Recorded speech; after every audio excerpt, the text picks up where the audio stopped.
seconds and counting. The guidance system will go in.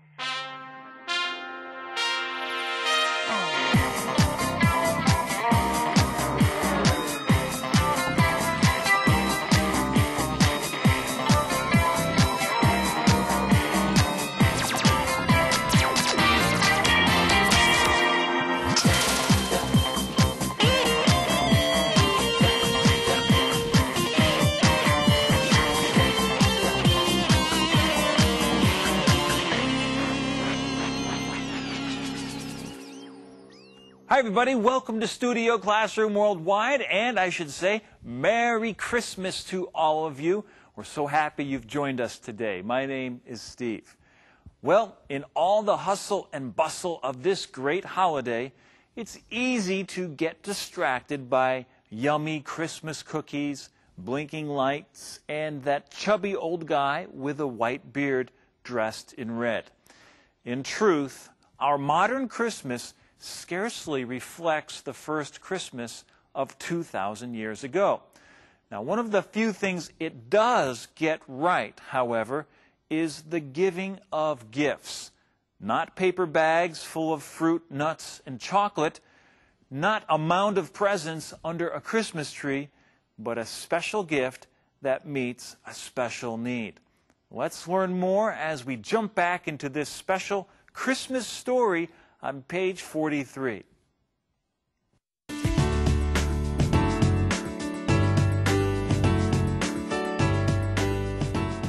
When the gift meets the need. When we finished the 8-hour drive home after the holiday, there was a message waiting on the phone when we walked in the door.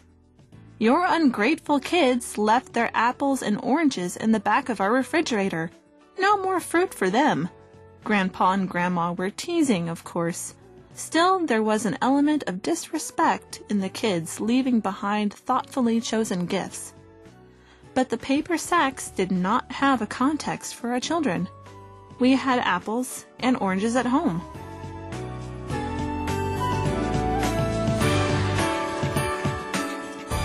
Hi friends, thank you for joining us and Merry Christmas! My name is Ryan. That's right. Merry Christmas, friends. It's December 25th. Do you know it is Christmas Day today? I hope you are celebrating the holiday with your family.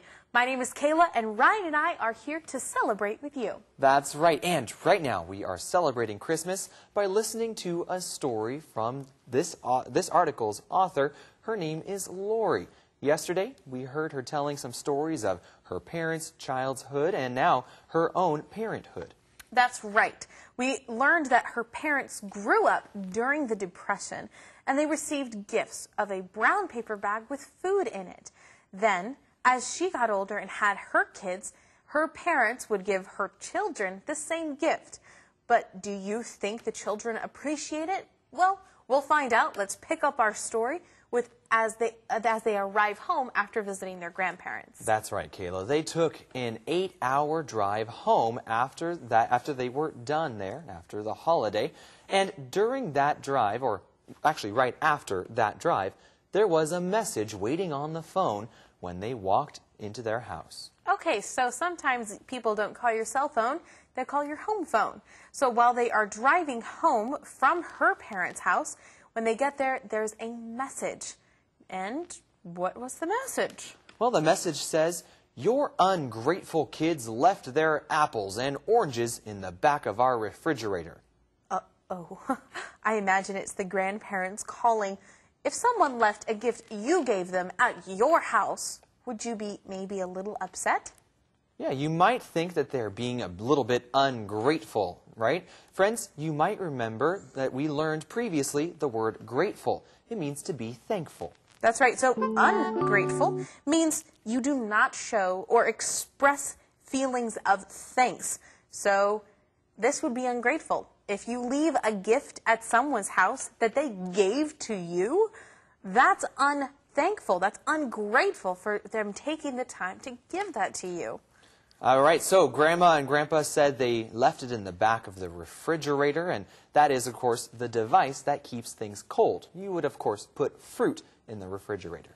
And she ends the message by saying, "No more fruit for them." So they left it there, so they don't deserve fruit anymore. Okay, well, Grandpa and Grandma were actually teasing in this case. Okay, teasing. To tease means to make fun of or to make a joke about them. Exactly. You make a joke, and they might.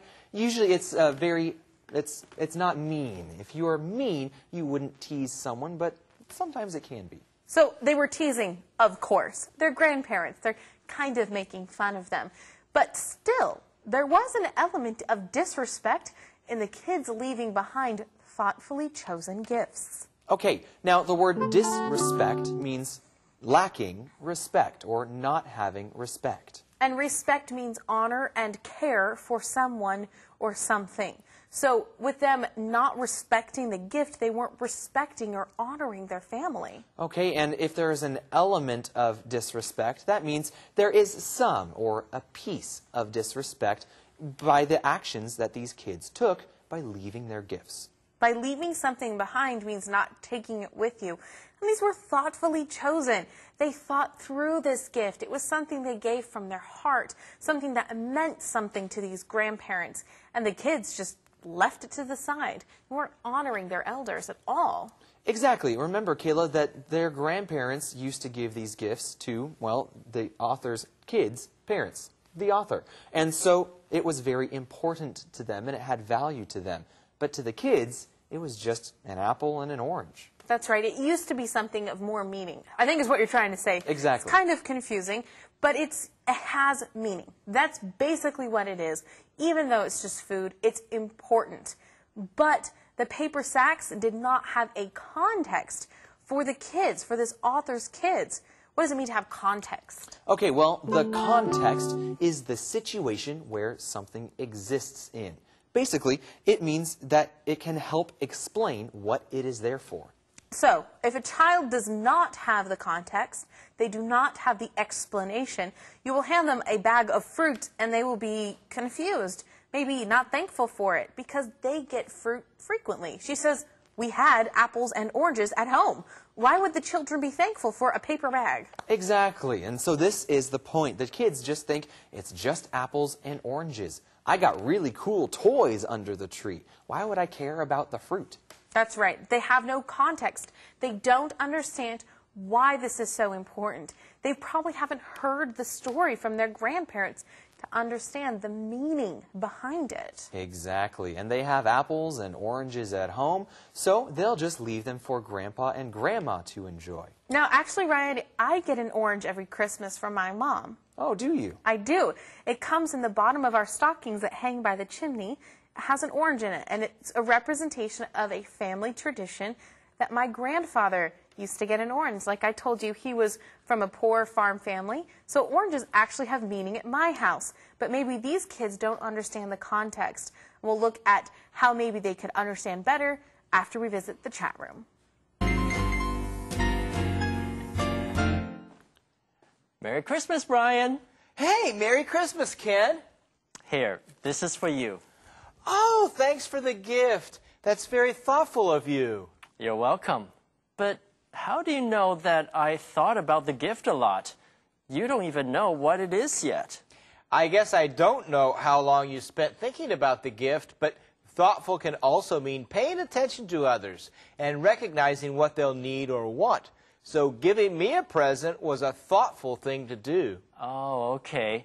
But I've also heard people describe certain gifts as especially thoughtful. Yes, when you talk about a present being thoughtful, it means the person who gave it carefully considered what the other person would want and picked out something that matched the person's preferences. So that means that giving someone a gift is thoughtful, but some gifts are more thoughtful than others, right? Right. For example, money is not usually considered a very thoughtful gift because it doesn't require you to think about what the person would like.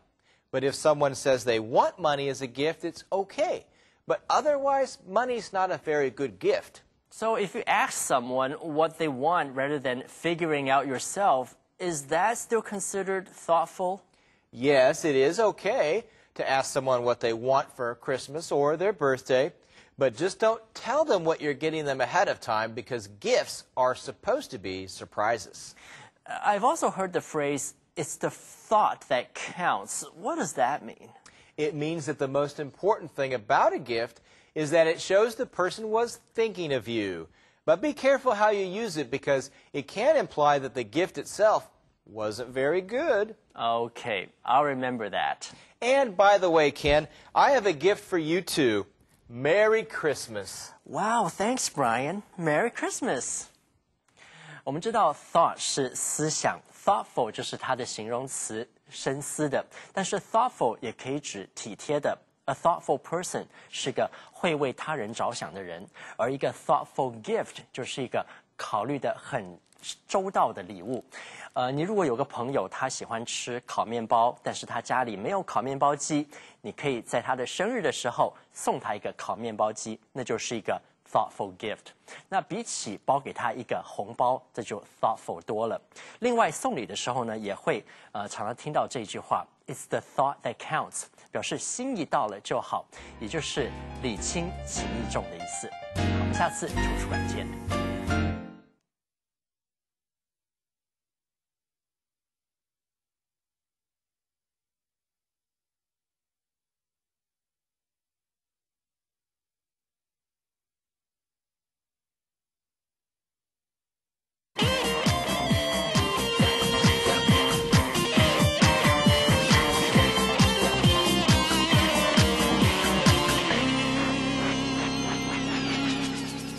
Welcome back, everybody. Now, one problem with Christmas gifts is they have the potential to disappoint, don't they? Have you ever received a beautifully wrapped gift from a friend or relative, ripped open the paper, only to discover it's something you don't really like, want, or need? Well, the next time this happens to you, remember the gift might be exactly what you need, but you don't even know it. Let's let our author explain as we jump back into our special Christmas lesson on line 17.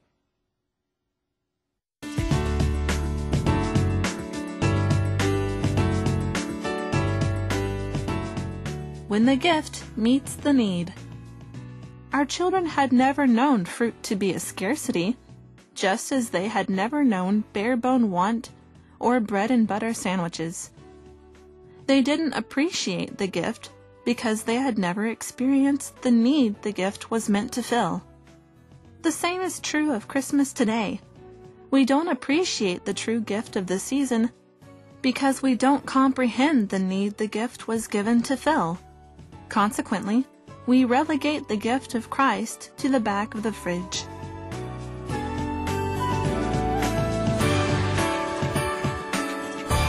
Our author, Lori, is telling us a story of when her children received a Christmas gift from their grandparents.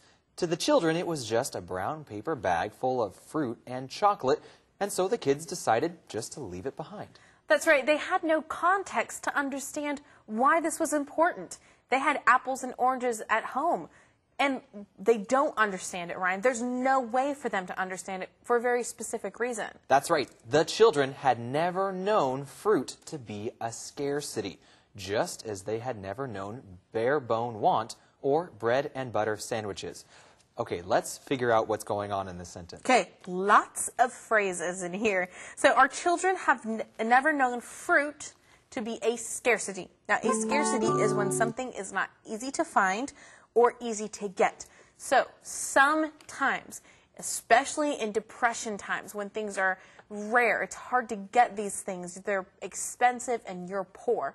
That would be a scarcity. Fruit would be a scarcity. It's kind of hard to understand when we live in a time of lots of fruit, especially if you live in the tropical areas of the world. That's right, friends. If you are watching this, then chances are you are probably able to get some fruit right now if you get hungry. Just go down to the store, right? Well, fruit used to be a scarcity a long time ago. That's right. It's sometimes you can't get it all the time. Maybe if the crop is bad, they don't understand. They also have never known bare-bone want. Okay, the phrase bare bone just means that it's very basic. That's right. Now, what does it mean to know something that is basic? You can't, like, need it. Yeah, now if we say they've never known, basic want, that means they never knew of basic want. It's simply grammar. Or experienced. It means they've never experienced this basic need for things. Bare bone. If you take a body, a human body, and take away all the other stuff, all you have left is the bones, empty and bare. That is basic. That's what this is talking about, this basic desire. And, they just don't understand that. Okay, and yeah, that's the point here. It used to be that fruit was a bare bone want, something that was very basic and hard to find. And so the kids did not see value in getting fruit as a gift, but their grandparents definitely knew that fruit was a very special gift. That's right. They also don't understand bread and butter sandwiches, which is a phrase that is used to say sandwiches usually have a bunch of fruits and meats and vegetables and stuff on them, but a bread and butter sandwich means it's just bread. There's nothing. And it's just emphasizing scarcity and the need for things. Okay, so friends, these are 3 basic phrases that are saying the same thing. The kids here never knew what it was like to not have enough. That's right, to need things. They didn't appreciate the gift because they'd never experienced the need the gift was meant to fill.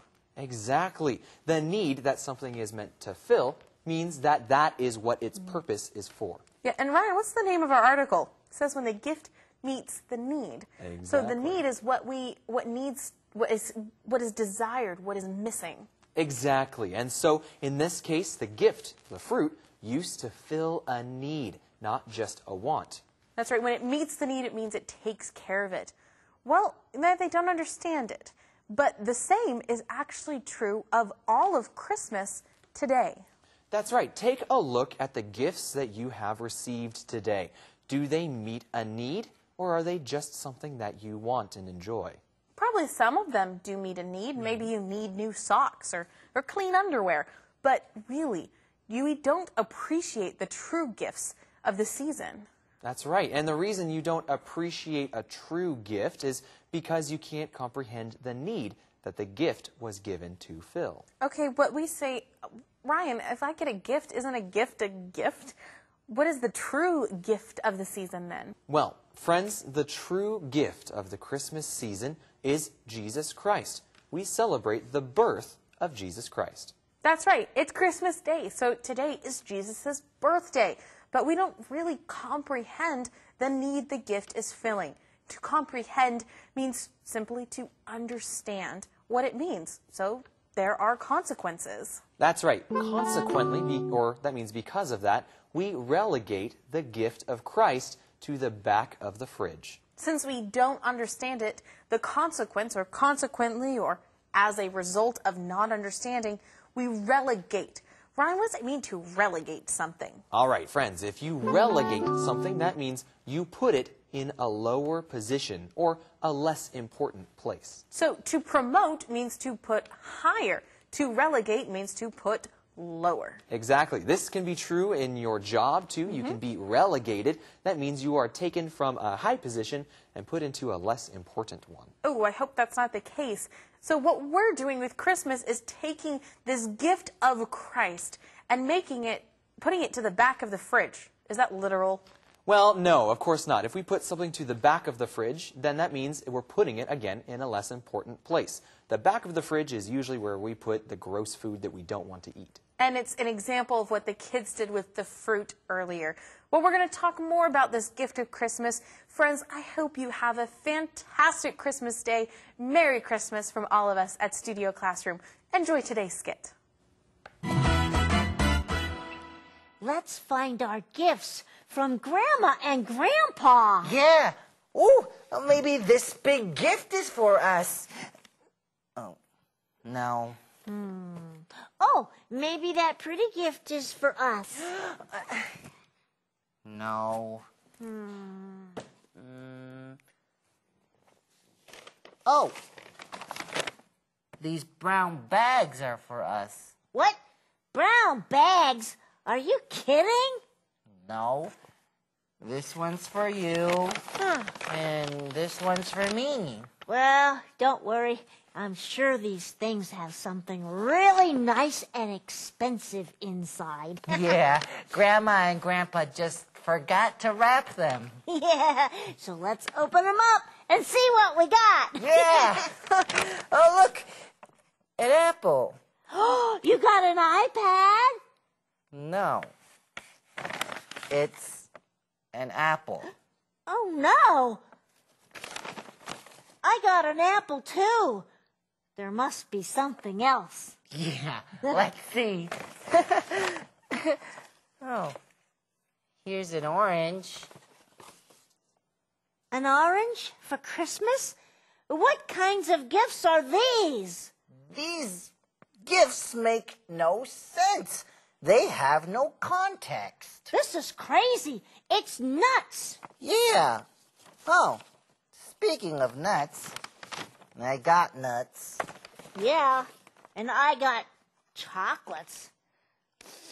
Cheap chocolates. We drove 8 hours for this? Ugh, no kid would be content with apples and oranges. We've been cheated. So now what? Let's hide our bags in the back of the refrigerator. Yeah, I'm so disappointed. Me too.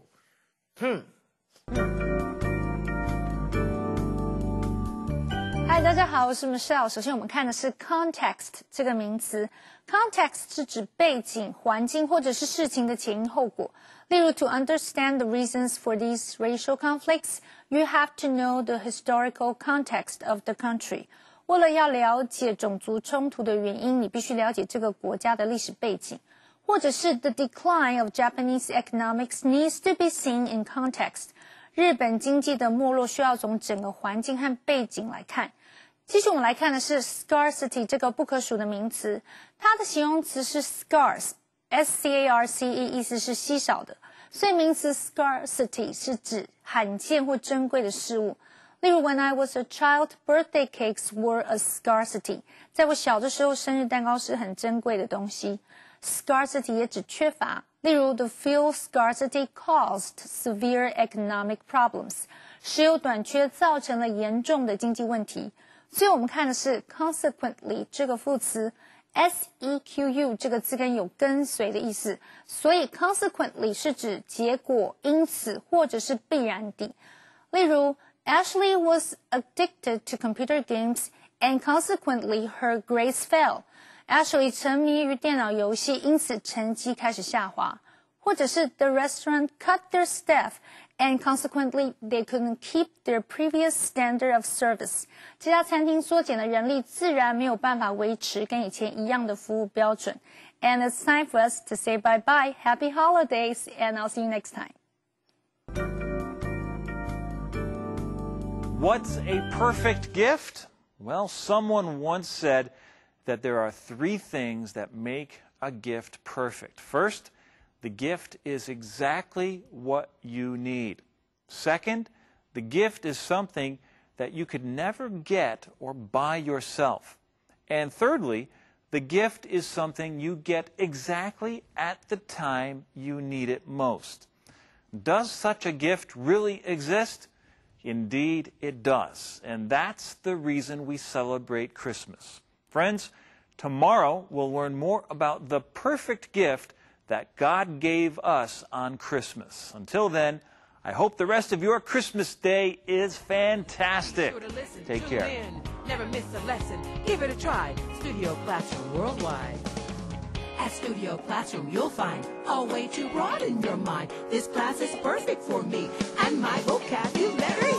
Make a friend for life. Make us your friend for life. At Studio Classroom Worldwide.